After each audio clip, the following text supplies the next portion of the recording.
Okay, and right. So I want to start with what I'm going to call a module zero. It's a warm up of graph theory. So many of you would have already seen this, especially if you took an undergraduate graph theory or perhaps even in an algorithms course. But in any case, we will go through this. And one of my intentions is to introduce certain complexity theory classes, such as P, which you most of you are aware of, NP, which you may have heard of, and you might know the Turing machine definition of it, or you may have memorized it. And another is co-NP. Okay, we are not going to look at Turing machine definitions of NP and co-NP.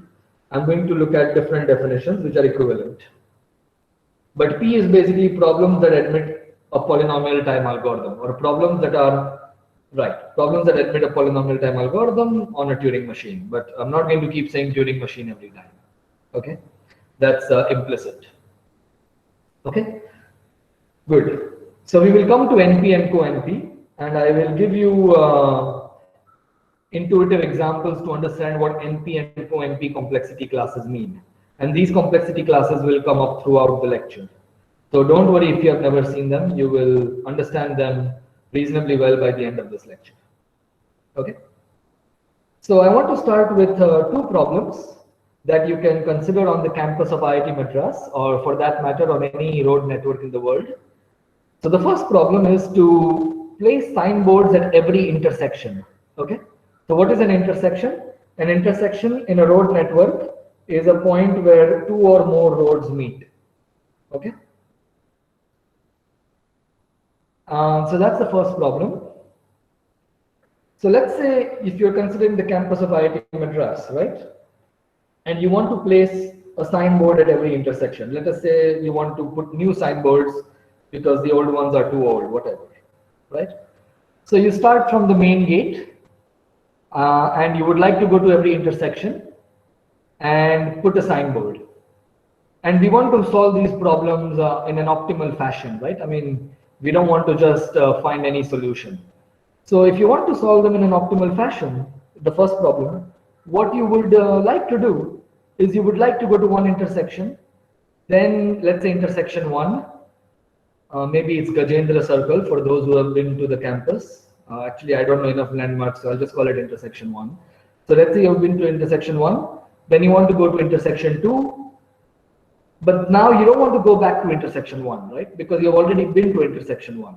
So in some sense, ideally, you would like to go through each intersection and come back to the main gate because you want to go back home. You're maybe a laborer or a team of workers, right?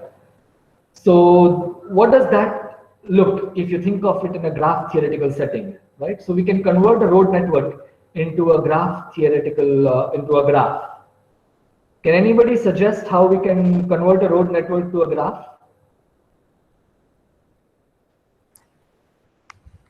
Taking roads as edges and vertices as intersections. Exactly. Thanks, Ritvik. Right. So for every intersection, you make it a vertex, and every road that joins two intersections, every segment of road that joins two intersections, you consider that as an edge of the graph. Right. So the intersections are essentially your vertices of the graph, and the segments of roads joining two intersections, I won't write everything, are basically the edges of the graph. Right? Okay. So now we have a graph instead of a road network, right? And right. So we have some graph.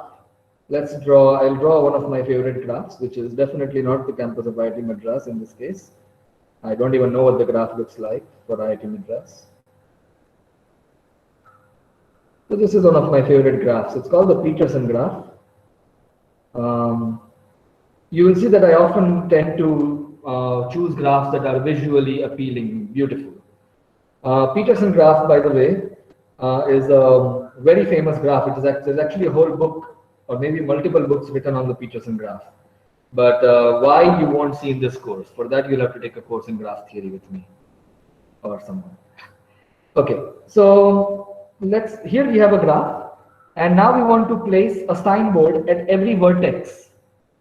And as I said before, if you want to solve the problem optimally, you don't want to visit the same vertex again.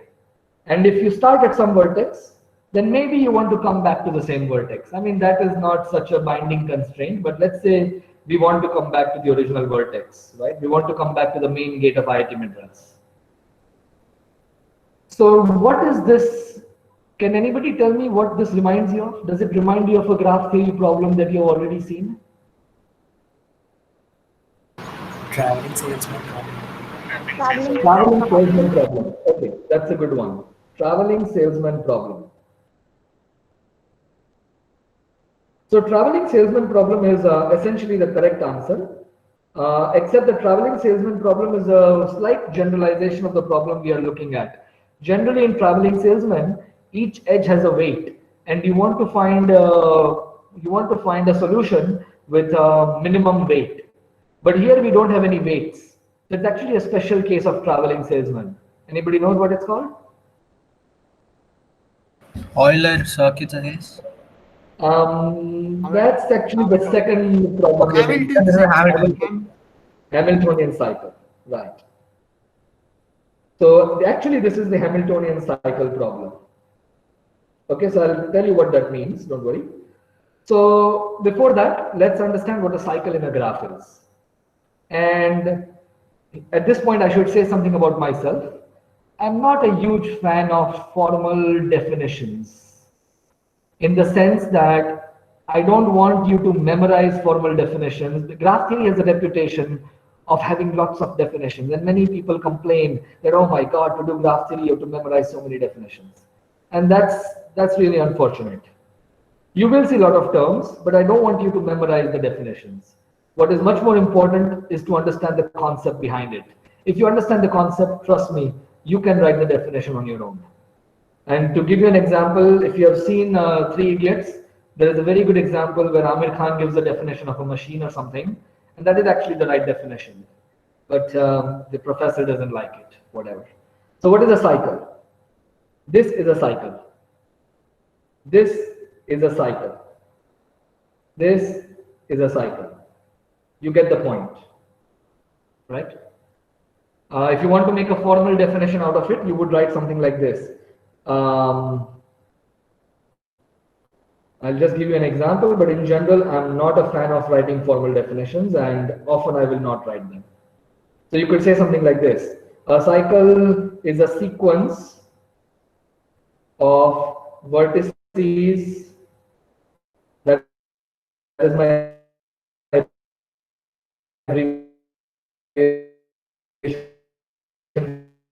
for vertices, and edges like V blah blah blah blah blah E K minus 1 V K, something like this, okay?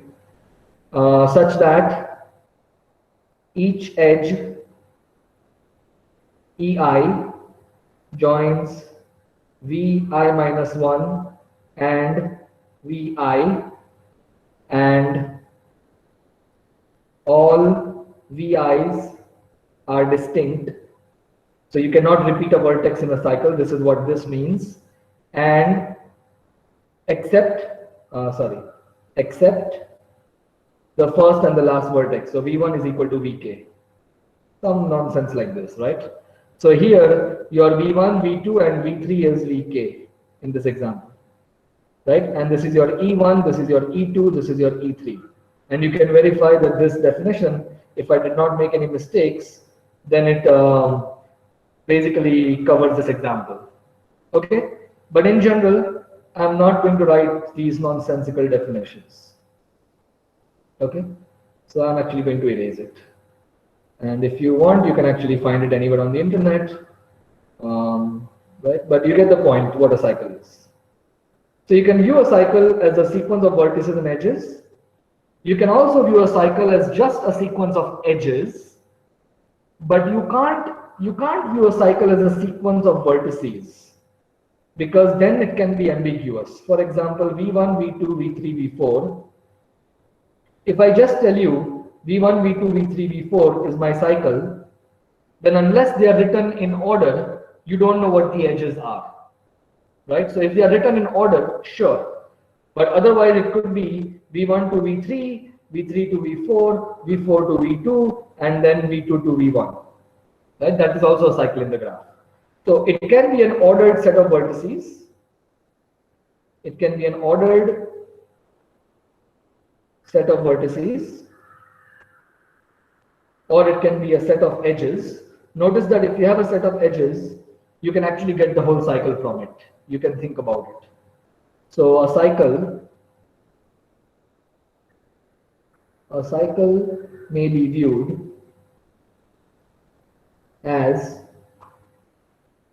an ordered set of vertices, or a set of edges where you don't need the order, you can think about it why, or simply a subgraph of a given graph. Right? So what is a subgraph? You have a certain graph and you can throw away some vertices and you can throw away some edges. When you throw away a vertex, you have to throw away all the edges at that vertex. Let me give you an example. Supposing this is my graph. So let me use a different color, and that is going to be interesting. How do I use a different color?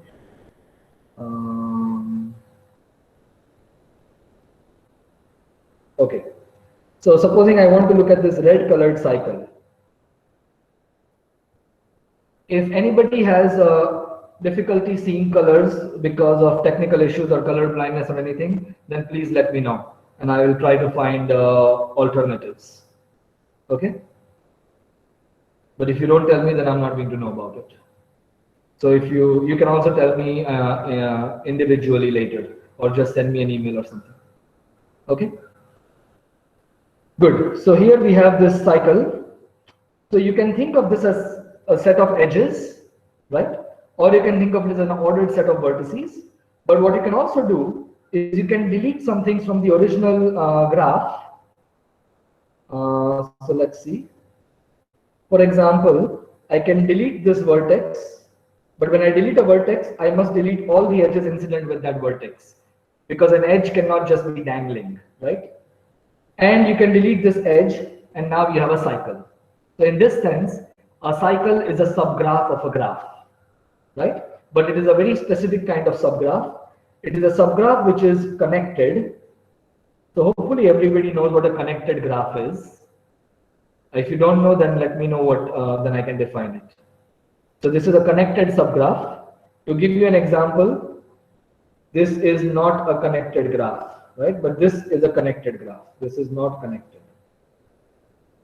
The formal definition says that a graph is connected if you can go from any vertex to any other vertex using a path. Okay?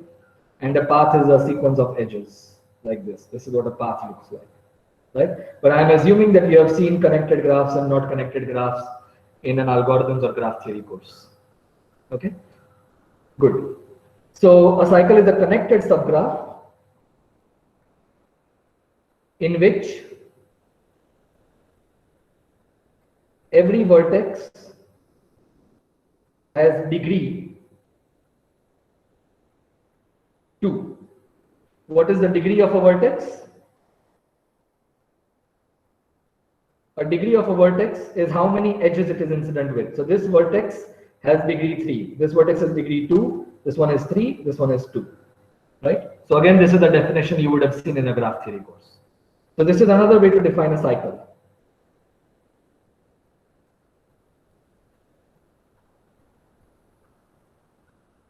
Okay? Good. So we have seen 3 different definitions of a cycle. And let's go back to our problem. Our problem is you want to go to each intersection. You don't want to repeat any intersection, which means you want to go to each vertex. You don't want to repeat any vertex. And then you want to come back to the original vertex, which means this is a cycle that covers all the vertices. Another word you often use is spans. it spans all the vertices, right? It is also called a spanning cycle or a Hamiltonian cycle, right? The more commonly used word is Hamiltonian cycle. Okay.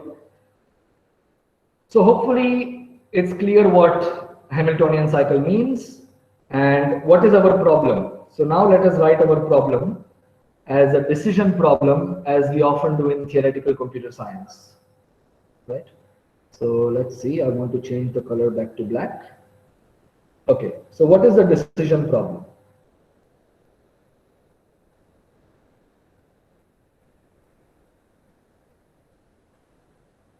Given a graph G,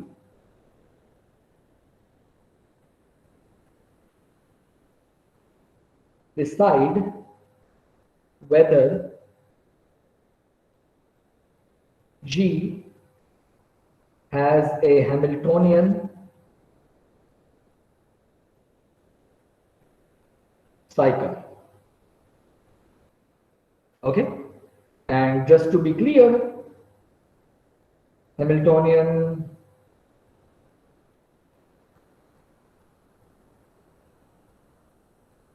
cycle is a cycle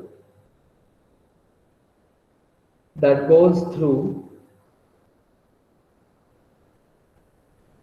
each vertex. Is everybody with me? Yes. Okay, thanks. Okay, so let's go back to our graph that we drew in the beginning, the Peterson graph. And I'll draw one more graph.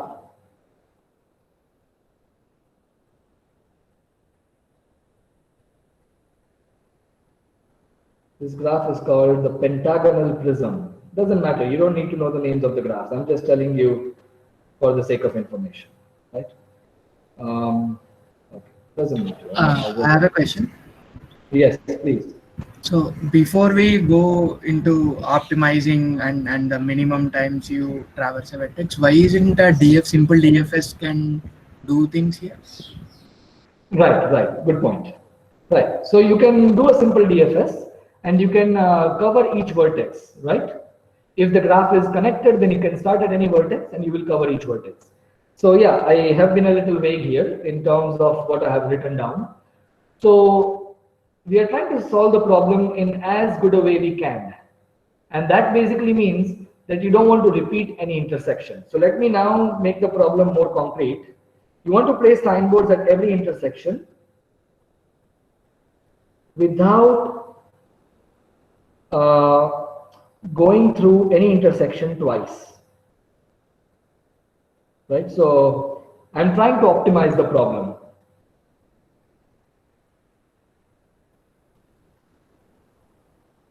So this is what you would like to do ideally. So for example, if you want to do it for the IIT Madras campus, it would be ideal for this particular problem if there was a Hamiltonian cycle. You can still solve the problem. It is not that you can't solve the original problem that I posed, but we want to solve it in as efficient a way as possible. And again, I'm removing many of the parameters here, right? In an actual road network, you have the length of each road. So it is actually more like the traveling salesman problem. So I'm assuming that each road is the same length. So I'm not going into those details, right? So I'm simplifying the problem and also trying to solve it optimally, right? Does that answer your question? Yes. Okay. It's okay. the case that in DFS we might get to the same vertex more often than not. That's right. So we are trying to solve a more sophisticated problem than the one I stated because I didn't want to state everything in the beginning, right? So good. Okay, so now when you think of it in this way, and I should also include one more thing, right? I mean, there's another thing I should say, that you want to return to the first vertex, right? Otherwise, you have a Hamiltonian path problem. But I want to discuss the Hamiltonian cycle problem, just to make it more relatable to the next problem. Okay? So we are going to start at the gate of the IIT Madras and going to all the intersections and come back to the gate. And we don't want to go through any intersection twice, right? Okay, so that is exactly the Hamiltonian cycle problem in graph theory. And that is this decision problem. Okay, good. All right. So now, so there is an algorithmic problem, right? Can you have an algorithm? But before we look at the algorithmic problem, I want to talk about the more sort of existential problems. So here is a question. Suppose that a graph, okay, let me pose it differently. How will you convince someone? How will you convince someone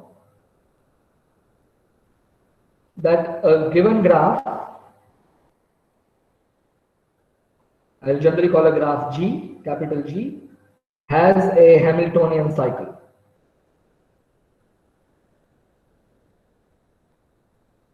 So think about this question, and there is an alternative question. So this is, okay, this second question, maybe I should give things number. This is decision problem 1 for this lecture. I will not be consistent over lectures in numbering problems. This is decision problem 1. Okay. This is question 1, 1.1, let's say. And this is question 1.2, which is basically the same problem. But instead of convince someone that a graph has a Hamiltonian cycle, you want to convince that the graph does not have a Hamiltonian cycle. So instead of has, I'm going to put does not have. So replace has by does not have. Okay? But the problem is the same one. It's the Hamiltonian cycle problem. So now let's go back to our two graphs that I drew. And let me number the vertices. So can anybody tell me whether this graph, the pentagonal prism that I have drawn, does it have a Hamiltonian cycle?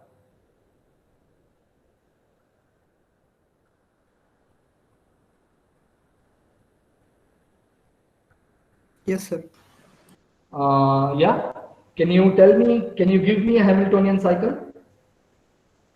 We can go from 1 to 6. Okay, Vertex give me a one, second. vertex I'm going to trace everything you say, sorry. 1 to 6.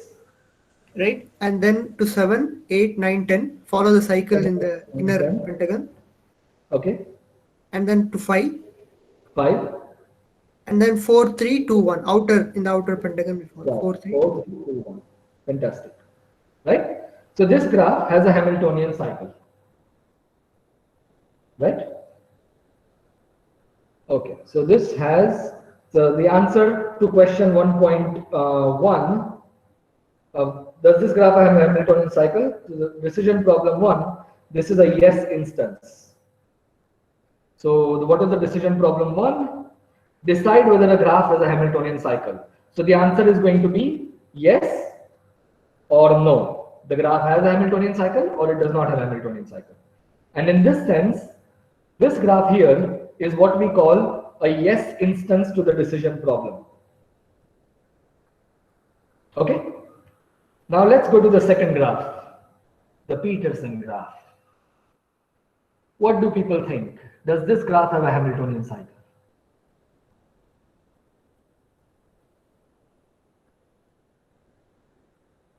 You can guess based on how I pose things. That's fine. No. I guess so.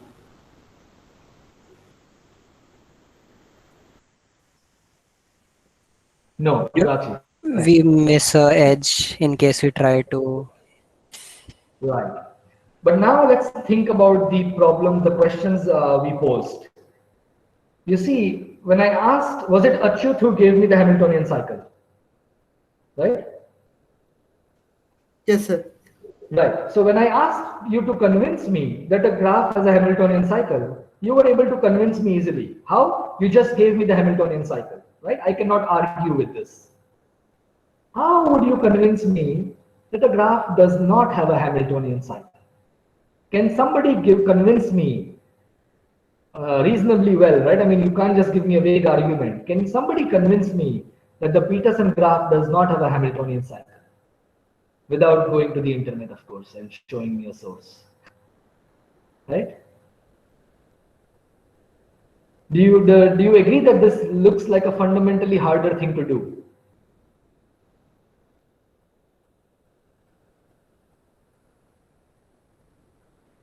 Yes, sir.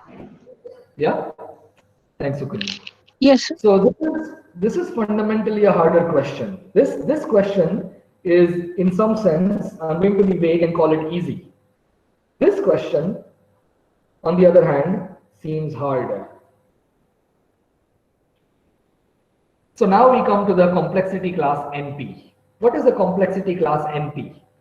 If for a decision problem, you can give me a certificate. What is a certificate? Give me the Hamiltonian cycle, for example, right?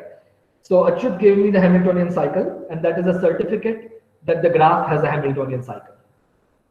So if a yes instance admits an easy certificate, an easily verifiable certificate, then the problem is said to be in NP. Okay, so I'm going to write this down.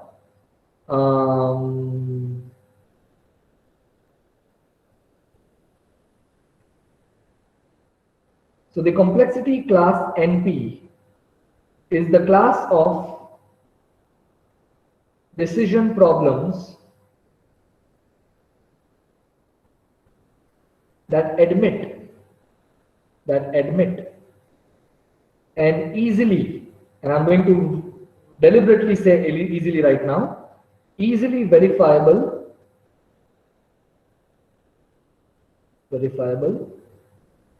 certificate for yes instances. What does this mean? In the context of the Hamiltonian cycle problem, the decision problem is, does the graph have a Hamiltonian cycle? Decide whether it has or not, right? So yes means that the graph has a Hamiltonian cycle. And what is the certificate? In our case, the certificate is simply a Hamiltonian cycle, right? It is almost an obvious certificate. For the problem one, the certificate is simply a Hamiltonian cycle, right? Well, easily is a vague word.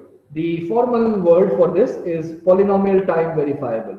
I'm just going to say polytime. Okay. Why is this polynomial time verifiable? You see, a Hamiltonian cycle is you're just giving me, supposing the graph has n vertices. You give me an ordered sequence of n vertices, and I can go and check that all the edges exist. Clearly, this is polynomial time. I just have to check for n vertices whether there is an edge joining any two consecutive vertices, right? So if you give me a Hamiltonian cycle, it is clearly polynomial time verifiable, whether it is a Hamiltonian cycle or it is not, whether you are lying to me or whether you are telling the truth to me. Okay, but in general, I will not obsess over explaining why each certificate is polynomial time. It should be generally intuitive, and I will not go into rigorous proofs for that. We will focus, for the proofs, we will focus on the algorithms, right? So for algorithms, we'll generally have rigorous proofs for why each algorithm is polynomial time, right? But for the certificates, it should generally be intuitively clear. Okay. And what is co-NP? Co-NP is exactly the same thing, but instead of yes instance, you replace it by no instance, right? So I won't write down the whole definition. Replace with no instance. So in other words, if you can convince me easily for any graph in the world that it does not have a Hamiltonian cycle, if this is possible for every graph in the world, then the problem would be in co-NP. Okay? In the case of the Hamiltonian cycle problem, we do not know whether this is possible. In particular, the Hamiltonian cycle problem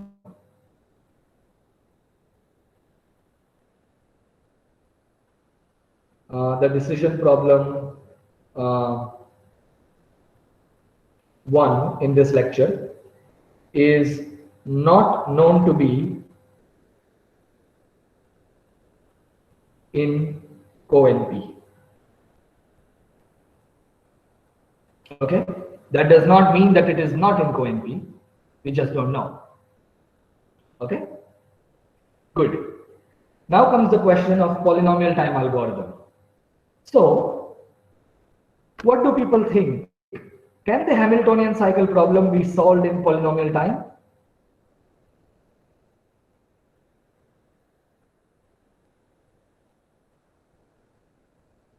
Anyone? One quick question before going to that. Yeah. So the Hamiltonian cycle problem as a whole, yeah, like it can be a case that a specific instance of a graph is having it or not having it, but can we say that the Hamiltonian problem belongs to both NP and CoNP, or will there be a question, or will there be a problem which will be in both NP and CoNP? Right, so there are problems that are in both NP and CoNP, and we are actually coming to that. That's a very good point. The Hamiltonian cycle problem is not known to be in CoNP because it is all about all graphs. So it doesn't matter whether you can do it for a specific graph. Sure, you can probably come up with a proof that the Peterson graph does not have a Hamiltonian cycle. But the Hamiltonian cycle is not about the Peterson graph, right? It is about all possible graphs in the world. The decision problem is given a graph G, decide whether the graph has a Hamiltonian cycle or not. So for the Peterson graph, if I restrict it to Peterson graph, then the problem is in NP, CoNP, polynomial time, everything. But the problem is interesting because it is not focusing on a specific graph. It is about all graphs in the world. Does that answer your question? Yes, yes. Okay, okay. So there are problems that are in NP and CoNP, and we will see a problem like that very soon actually. Right? But this particular problem is not known to be in CoNP. And now the question I posed again is, do you think, does anybody here think that the problem is polynomial time solvable? Or does anybody think that the problem is not polynomial time solvable? The Hamiltonian cycle problem. Anyone? Sir, can you argue like this? Let's say if the problem was polynomial time solvable, then Yes. it would also be CoNP, because we can just run the algorithm and determine that okay, there's no cycle, so it's also CoNP. So it's not polynomial time solvable. So are you saying that if it is in P, then it is also in CoNP? Yes. That's right. That is right. Thanks, Dave. P is a subset of NP intersection CoNP. This is the main takeaway of today's lecture. Okay, it's not a graph theoretical takeaway, but it is important for the rest of this course. This is the most important complexity theoretic fact that we need in this course. Why is P is a subset of NP intersection CoNP? This is not a course on complexity theory, so I'm not going to give you a formal proof, but I'm going to give you an intuitive explanation of why this is the case. Okay? You see, if you want there to be a polynomial time algorithm for any problem in the world, when the algorithm terminates, you should be able to verify that the algorithm is not lying to you, right? At the end of the algorithm, you should have a certificate. If the algorithm says yes for a decision problem, if the algorithm says yes, then you, as the person running the algorithm, should be able to see why the answer is correct, right? This is all about the correctness of algorithms. If an algorithm says no, then it should give you a reason why it is no.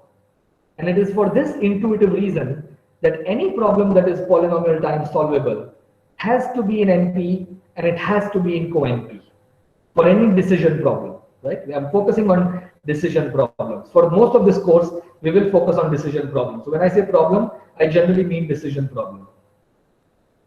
Okay? Good. So this is why P is a subset of NP intersection CoNP. And since the Hamiltonian cycle problem is not known to be in CoNP, it is also not known to be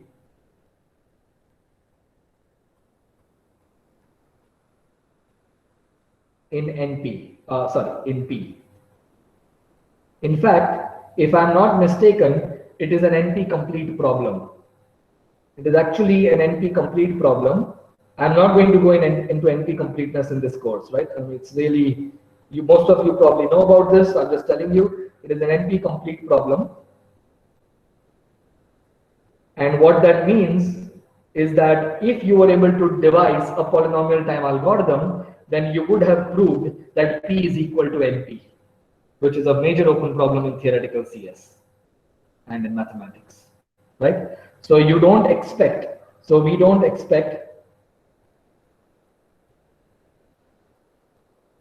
the problem to be in P unless, of course, the widely believed conjecture P is equal to N, P is not equal to NP is false, right? The conjecture is P is not equal to NP, right? If you solve this, you get some good number of $1 million. But anyways, that's not important. What's more important is to solve the problem, right? Okay. So is everybody with me so far? Are there any questions?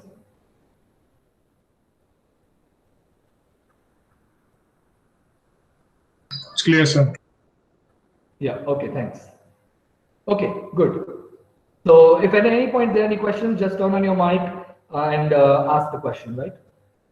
Good. So fine. So this is the status of the Hamiltonian cycle problem. Now let's go back to our original questions, which were not stated very precisely. So the second question, the second problem is painting a divider on each road of the IIT Madras campus, right?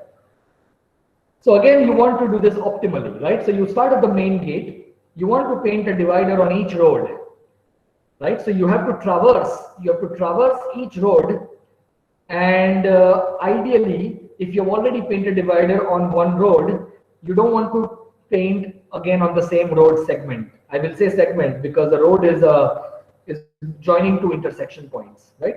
So if you've already painted a road segment, then you don't want to paint the same road segment again, right? So now, because we have made the problem more precise, let me put segment here, which is a segment of road that joins two intersection points or an edge of the graph, right? So you want to paint a divider on each road segment, and without repeating any segment, without traversing any road segment twice, right? This is the ideal solution to the problem, or an optimal solution, if you like. And then we want to return to the main gate or starting point. Okay, so what does this problem look like on a graph? Anybody? What does this problem look like on a graph? Anyone? Travel each edge once and return to the starting position. It's like Eulerian circuit. Exactly, right. So for those who have already seen it, this is actually famously called the Eulerian circuit problem. And Euler studied it in the 1700s. And since we have limited time, I won't go into the history. I suggest that you read the Wikipedia article that I shared with you yesterday. Okay, if you want to know about the history. This is actually what led to the birth of graph theory. Okay, or at least widely believed to be the birth of graph theory. Of course, people never agree on such things, but anyways. Okay, so what about this graph here? What about this graph here?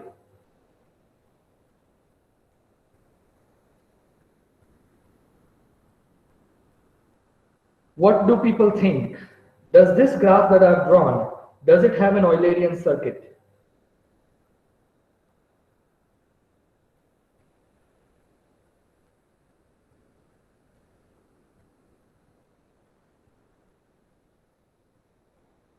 If so, can you give me one? If not, can you say that it's not?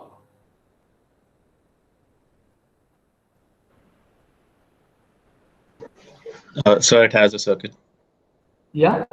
Samuel, can you Yeah. give me the Eulerian circuit, please?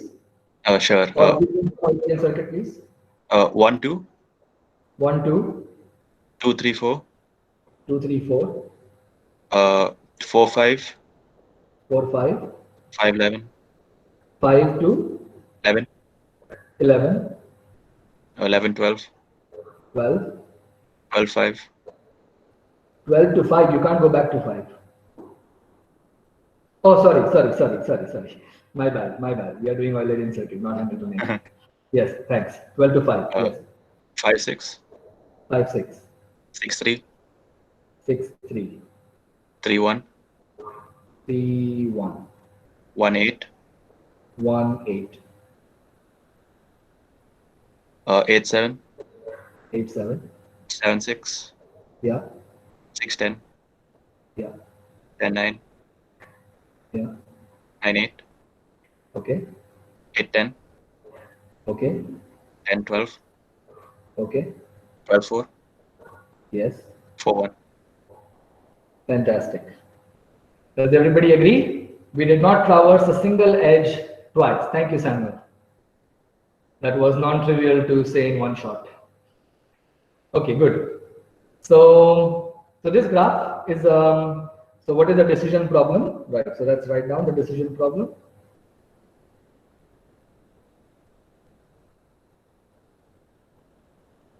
Right. So I have not written down the definition of an Eulerian circuit.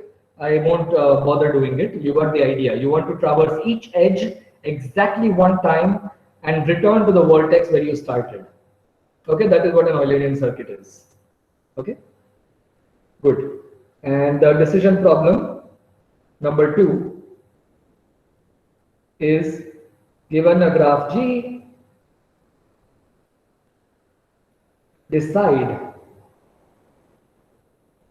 whether G has an Eulerian circuit. The term circuit will not be very important for this course once we finish this module, but the term cycle is going to be extremely important. Okay, so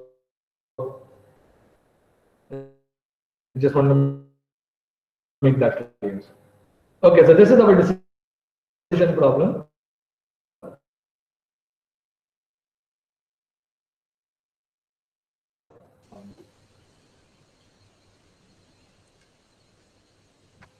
Hi, can everyone hear me? Hi, can everyone hear me?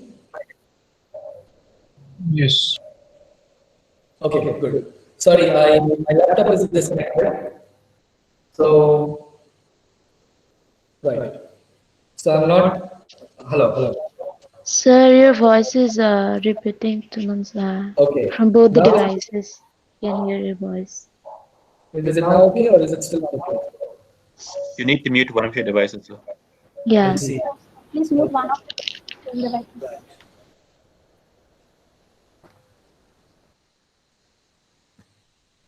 Yeah, one of my devices is muted already.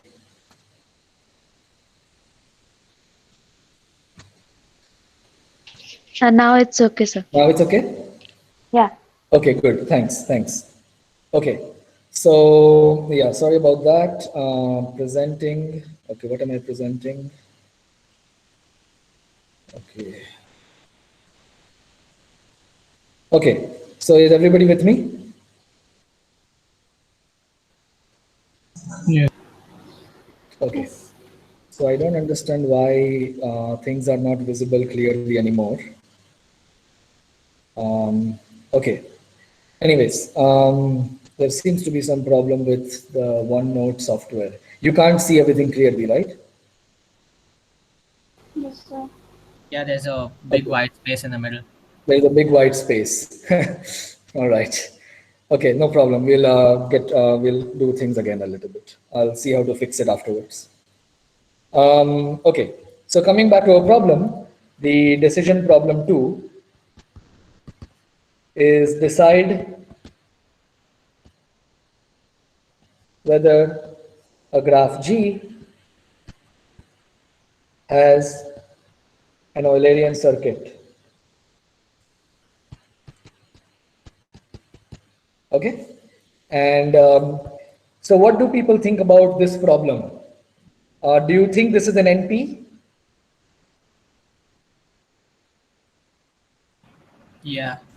Yes. Right, in NP? Yes. Right, because as Samuel just did, he gave me an Eulerian circuit for a particular graph, and you just check that it is an Eulerian circuit, right? It can be done in polynomial time clearly, and you can think about this offline if it's not so clear, right? What about co-NP? What about co-NP? Does anybody know whether this problem is in co-NP? I think you could check the Yes. degrees of the vertices. If The it's, degree of the vertices, is that right? I think unless all the vertices have an even degree, you can't say it. Exactly, exactly. So this brings us to a theorem that was proved by Euler. Euler's theorem, although it is kind of unfair to Euler to call this Euler's theorem. Maybe I should say one of Euler's theorems. A graph G has an Eulerian circuit if and only if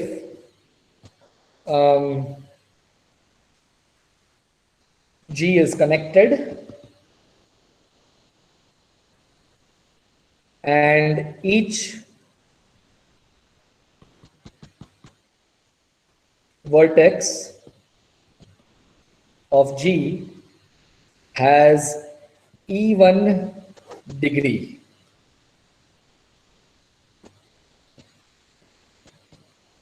Okay, I mean the first part is very clear. The graph being connected is very easy. The more interesting part, which is also not too difficult, is the second part. Okay, so given that we are very close to the finish time, we are actually at 12:50. What I want you all to do is I want you all to think about a proof of this theorem. I will not write a rigorous proof in the lectures, but I want you all to be able to do this. This is sort of a warm-up for the course, and so everyone should be able to do this, given that you spend a reasonable amount of time on it. Think about a proof for this theorem, or at least if you don't know how to write a rigorous proof, if you haven't learned much about writing rigorous proofs in graph theory, at least think about some explanation. Okay, and we will see how to write rigorous proofs in graph theory. And secondly, I want you to think about this theorem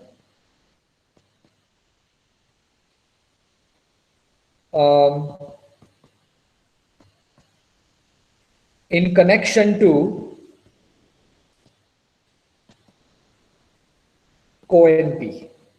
Okay, why does this theorem imply that the problem is in co-NP? And last thing, which is related to this thing, is think about an algorithm. To be honest, any proof will give you an algorithm. So this is really the same thing. Algorithms and complexity theory are often two sides of the same coin. Okay, so this is what I want you all to think about. And if there are any questions, I will answer them in the next 1 or 2 minutes. But yes, you may feel free to leave the meeting, and we'll meet again on Friday at 11 a.m. But those who have questions, please stay back and I will answer your questions.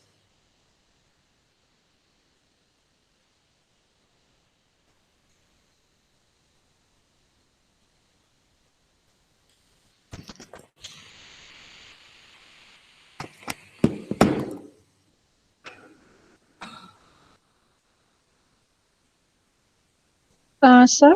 Yeah, yes, Sukanya, please. Yeah. So you said that how to convince that G has not a Hamiltonian cycle. Right. We decided that it's a hard thing to say. Right. Then we came later to co-NP. Right. And you said for co-NP, it's like saying no is very easy. Right. So that question, whether G has not Hamiltonian cycle, is it a co-NP thing? Right. So that's actually a very good point, Sukanya. So if you face the decision problem in the opposite way, decide whether a graph does not have a Hamiltonian cycle, right? So then the problem is in co-NP, but it is not known to be in NP. So it is very important how you phrase the decision problem. Generally, the convention, when people say the Hamiltonian cycle problem, the convention is that you ask, decide whether the graph has a Hamiltonian cycle or not. So you would say, yes, the graph is a Hamiltonian cycle, or no, the graph does not have a Hamiltonian cycle. So if you follow this standard convention, then the Hamiltonian cycle problem is in NP, but it is not in co-NP. Does that make sense? Okay. Yeah. Okay. Okay. Thank you. So yeah, that's actually a very important subtle point that I did not mention. Thanks. Any other questions?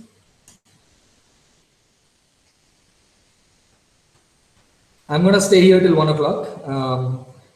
So long as people keep asking questions, and yeah, after that I probably should go for lunch because they closed the canteen.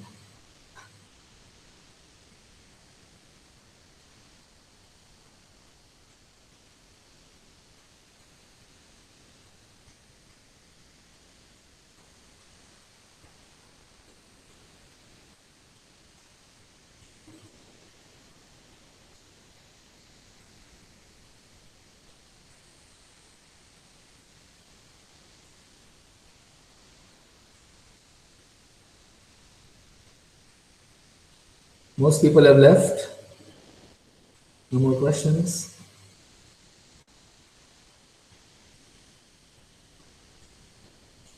Hi Santini, are you here? Yes. Hi. So, what did you think about today's lecture? It was wonderful. Another reminder to stop the record. Sorry? Another reminder to turn off the recorder. Oh, that is a good point. Stop recording. Yes. Okay.